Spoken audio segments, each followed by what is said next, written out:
नमस्कार दोस्तों, मैं बबलू भाई ठाकुर आप सभी का स्वागत करता हूँ। इस समय मैं अमोल जी पडोड़े इनके खेत में हूँ और यहाँ पर देखने आया हूँ कि किस प्रकार खेत एक किसान काम करता है। क्योंकि मुझे किसानी के बारे में ज़्यादा नॉलेज नहीं है। आप देखिए, ये हमारे दोस्त है श्रीमान अमोल जी पडोड़े, ये इस समय स्प्रेडिंग कर रहे हैं। अमोल, हेलो, इधर देखो। जो रेड टी शर्ट में है वो है अमोल जी पडोड़े, इस समय स्प्रेडिंग कर रहे हैं और वो राउंड अप स्प्रेड कर रहे हैं, जिसके वजह से छोटा मोटा जो घास फूस है वो सब जल जाएगा और कपास को कोई किसी प्रकार का कोई नुकसान नहीं होगा। इसमें किसी प्रकार का उन्होंने मिक्सिंग नहीं किया है टॉनिक वगैरह, सिर्फ ये एक राउंड अप है, जिसके वजह से ये छोटे मोटे घास मर जाएगी, एक्स्ट्रा जो कचरा है वो भी मर जाएगा। आप समझ सकते हैं दोस्तों, पिछले 1 महीना पहले जो भारी बारिश हुई उसमें किसानों का काफ़ी सारा नुकसान हुआ, उनमें इनका भी नाम शामिल है।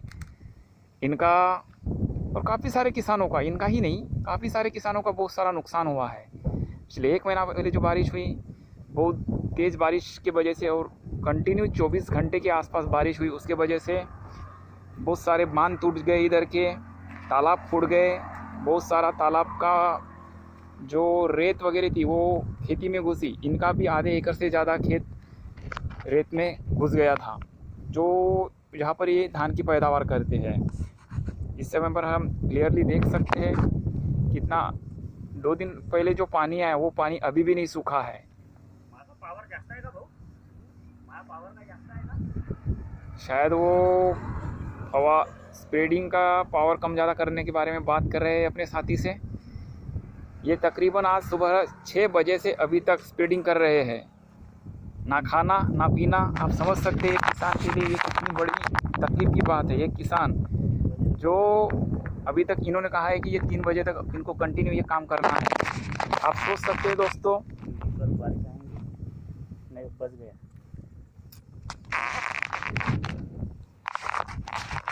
पिछली बार जो बारिश है उसकी वजह से काफ़ी सारे लोगों का नुकसान हुआ, ये तो मैं आपको बता चुका हूँ।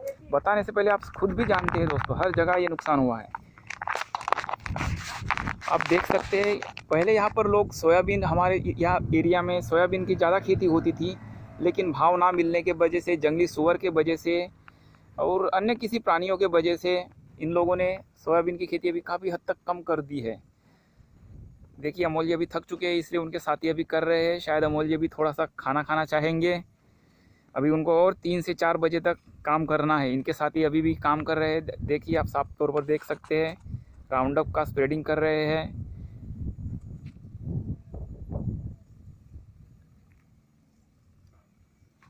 इनकी महिला है जो इनको अभी खाना खाने की छुट्टी है, काफ़ी दूर है, हम शायद उतने दूर का देख नहीं सकते। इनका एक दूसरा खेत है, वहाँ पे उनकी शिफ्टिंग शुरू है, अभी उधर जाएंगी। किसानी के बारे में मुझसे ज़्यादा आप सभी जानते हैं दोस्तों, क्योंकि मेरे पास किसानी नहीं है। हाँ, एक्स्ट्रा किसी बारे में मैं आपको किसी पॉलिटिक्स, एजुकेशन, इकोनॉमिकल, इसके बारे में मैं आपको अच्छे से जानकारी दे सकता हूँ। आप देखिए, पाँव फंस रहे हैं इनके, फिर भी इनको यहाँ से तकरीबन कितना दूर जाना है? आधा किलोमीटर, 10-12, हाँ 25 से 30 मीटर इनको जाना है पानी लाने के लिए। वहाँ से ये पानी लाएंगे, जहाँ पर आदमी पैदल नहीं चल सकता, वहाँ पे इनको वो 15-15 लीटर का पानी भर के 2 कैन लाना है। कर पाते हैं। पहले इधर बहुत सारे लोग सोयाबीन की खेती करते थे, लेकिन सोयाबीन में प्रॉफिट ना मिलने की वजह से इन लोगों ने छोड़ दिया है। कपास की खेती, इधर का किसान आज कपास की ओर बहुत ज़्यादा मुड़ चुका है, कपास की खेती करना चाहता है, क्योंकि इनका कहना है कि कपास में नेट प्रॉफिट मिलता है। पिछले साल बहुत काफ़ी अच्छा भाव मिला है, 7,000, 6,000, 6,500 से शुरुआत से लेकर 12,000 तक भाव गया है, जिसमें इनका भी कपास 10, 10.5 तक बेचा गया है। इसके वजह से इस बार काफ़ी सारे लोगों ने धान या फिर जो सोयाबीन लगाते थे उन लोगों ने भी कपास में ज़्यादा इन्वेस्टमेंट किया है। इन्होंने अभी तक इनका कहना है कि 45,000 इनका खर्चा अभी तक हो चुका है। अभी भी 15 दिन के भीतर इनको टॉनिक वगैरह मारना है। आप समझ सकते हैं इनको कितनी तकलीफ होती है। इनकी महिलाएं हैं जो दूसरे खेत में जा रही है, यहाँ से 2 किलोमीटर दूर उनकी पत्नी भी है, उनकी महिलाएं हैं। इन्होंने अभी तक 190 महिलाओं से काम, यानी 30-40 ऐसा करके 190 या 220 के आसपास महिलाओं से काम करवाया है, जिसकी वजह से इनको और पूरा टॉनिक का इसका उसका खर्चा मिला के 45,000 के आसपास खर्चा हुआ है। आप समझ सकते हैं दोस्तों, इतना खर्चा करने के बावजूद अगर कपास को भाव नहीं मिला तो इन पे क्या बीतेंगी, एक किसान पे क्या बीतेंगी, इनके च नहीं, आप सभी के समझ सकते हैं इन पे क्या बीतेंगी इनके आज। और एक कहावत अभी प्रचलित हो रही है दोस्तों की, इसे मैं मराठी में बताना चाहूँगा कि काश्तकार सुखिया है। लोगों का कहना है कि जो खुद किसान है उनसे ज़्यादा तो सुखी वो है जो इनके खेतों में काम करते हैं, दिन भर काम करते हैं, शाम को 300-400 जो भी उनका बनता है वो लेते हैं, घर में जाके सुख से सो जाते हैं। लेकिन एक किसान जो सवेरे 6 बजे से, आप खुद देख सकते हैं कि ये सवेरे 6 बजे से अभी तक काम में, और इनका कहना है कि मज़दूरों को 3 बजे छुट्टी देने के बाद मैं और 5-6 बजे तक यहीं पे काम करूँगा।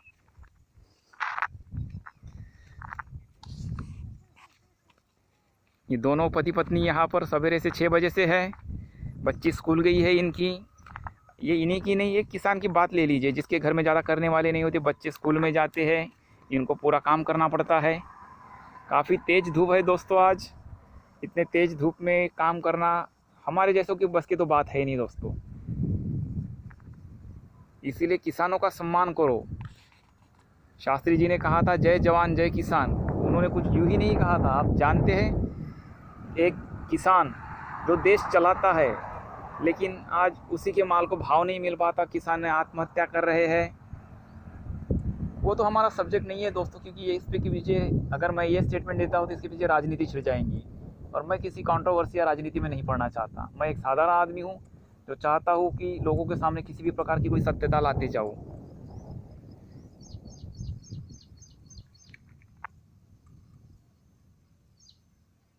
काफ़ी सारी मशागत, अभी तक 40 से 45 हज़ार खर्चा करने के बावजूद 4 एकड़, कितना एकड़ खेत है अमोल जी अपना, ये कितना एकड़ खेत है? 2 एकड़ उनको दिया है, पूरा बताना अपना, वो पूरा मिला के ना। हाँ तो देखो ये पूरा मिला के 4 एकड़, तो वही 40 से 45 हज़ार अभी तक इनका खर्चा हुआ है, और इनको 15 दिन के भीतर अभी टॉनिक करना है। उसके बाद में एक बार मराठी में दोस्तों उसको निंदा कहा जाता है, जैसे कचरा निकालना, वो भी काम इनको फिर से करना पड़ेगा। उसके लिए भी इन्होंने जुगाड़ लगा के रखा है कि मुझे 72 से 75 औरतों की ज़रूरत पड़ सकती है फिर से। पहले तो आप लगा चुके हैं, 190 के आसपास आपने लगाई है, मुझे बताया था आपने उस दिन। इस समय में वो दवा मिला रहे हैं। कैमरा हमारा थोड़ा नाजुक है दोस्तों, इसलिए हम वहाँ तक नहीं पहुँच पाते हैं। ये इधर बीसी और इधर चिमूर, ये उत्तरी दिशा है और ये दक्षिणी दिशा, इधर चिमूर है इधर बीसी है। चिमूर जानते ही आप, महान क्रांति भूमि है। चिमूर देश का पहला ऐसा ज़िला है, पहला ऐसा गांव है जो सबसे पहले 1942 में ही स्वतंत्र हो चुका था। श्रीमान बालाजी रायपुरकर ये चिमूर क्रांति भूमि के पहले शहीद है। और सेकंड नंबर पे गढ़चिरौली ज़िले की आष्टी, ये शहर सेकंड नंबर पे स्वतंत्रता प्राप्त की थी इन शहरों ने। अभी 16 तारीख को श्रीमान उप मुख्यमंत्री deputy chief minister mister Devendra Fadnavis had came there and speech that he will make a mega bus stop and something more for the Chimur Mahan Kranti Bhumi. He is releasing so many orders for Chimur peoples, Chimur citizens. मैंने पूरी कोशिश की थी दोस्तों उस दिन वो live आपको दिखाने की, लेकिन नेटवर्क ना होने की वजह से, और मुख्यमंत्री साहब काफ़ी दूर, डिप्टी चीफ मिनिस्टर साहब काफ़ी दूर थे, जिसकी वजह से मेरा कैमरा कैप्चर नहीं कर पाया, इसलिए मैं उसको वहाँ का लाइव हाल आपको सुना नहीं पाया।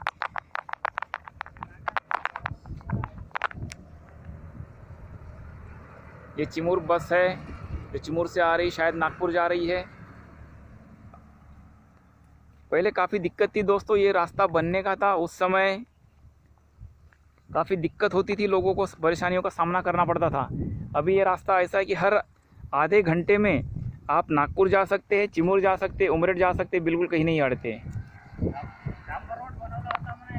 ये साथी है डांबर रोड याना बोला पड़ता होना रमेश कुमार वाजपेयी 2019 हमारे भूतपूर्व राज्य मंत्री और हमारे विधायक साहब श्रीमान रमेश कुमार जी गजबे इन्होंने यहाँ पे डामर का रोड बनाया था। अभी उसकी वैलिडिटी ख़त्म होती आई थी या फिर एसएमएस कंपनी को जो कॉन्ट्रैक्ट मिला उन्होंने काफ़ी लंबा रोड बनाया है। तो देख सकते हैं आप, ये इस ग्राउंड लेवल से फार्म की ग्राउंड लेवल से तकरीबन 7 से 8 फीट ऊंचा है, जिस कारण से अगर ज़्यादा बारिश होती है तो पूरा पानी, मैं आपको वो भी जगह दिखाऊंगा, लेकिन यहाँ पे काफ़ी ज़्यादा आप देखिए साफ तौर पर इतना पैर फंस रहा है यहाँ पे, तो मैं यहाँ से चल नहीं पाऊँगा। लेकिन आप देखते हैं वहाँ पे मैं आपको दिखाता हूँ। ये देखिए ऐसी जिसको दरारें पड़ गई है, जहाँ से नीचे उतरना और चढ़ना भी काफ़ी हद तक थोड़ा सा मुश्किल है, काफ़ी हद तक नहीं थोड़ा मुश्किल है। ऐसी बहुत जगह ऐसे हुआ है दोस्तों। आप देखते हैं अभी तकरीबन 1 हफ्ते से इधर पानी नहीं आया है, बहुत ज़्यादा बारिश पहले हो चुकी है, फिर भी अभी तक खेतों का पानी नहीं सूखा है। अगर ये पानी जल्दी नहीं सूखता है तो माल सड़ने का भी एक टेंशन इन लोगों के पीछे लगा ही है। इनके पीछे मतलब आप मैं अमोल जी को ही नहीं, सारे किसानों को संबोधित कर रहा हूँ यहाँ से, और जिसकी जानकारी मुझसे ज़्यादा आप स्वयं ही समझ सकते हैं दोस्तों।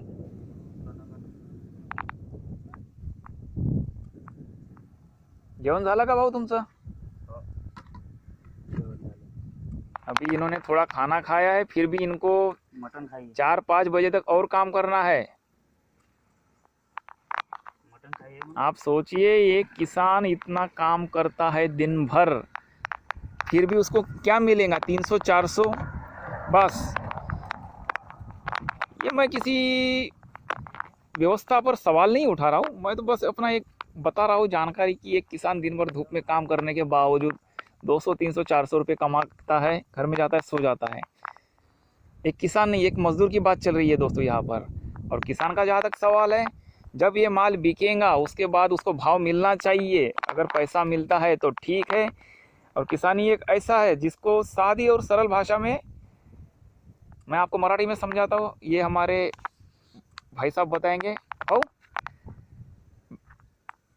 म्हणजे आपण जे शेती आहे, शेतीला काय म्हणतो आपण? काय आहे एक प्रकारचा?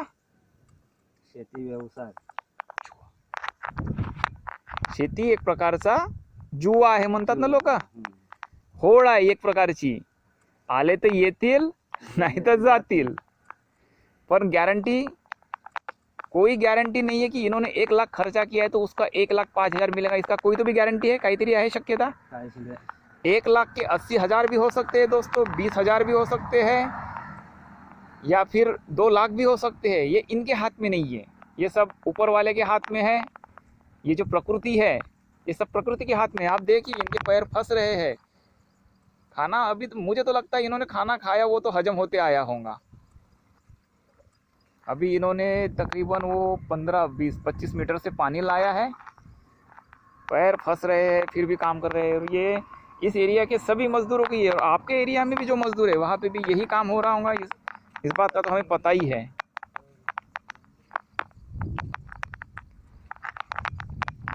एक 12 साल का लड़का, आप देखिए दोस्तों, 12 साल का लड़का है वो, सिर्फ वो भी अपने इनके जो खेत से लगा हुआ खेत है वहाँ पर जा रहा है। इस समय हाथों में खाली डबकिया है शायद उसके, वो उधर से पानी का बंदोबस्त करेगा और स्प्रेडिंग करेगा।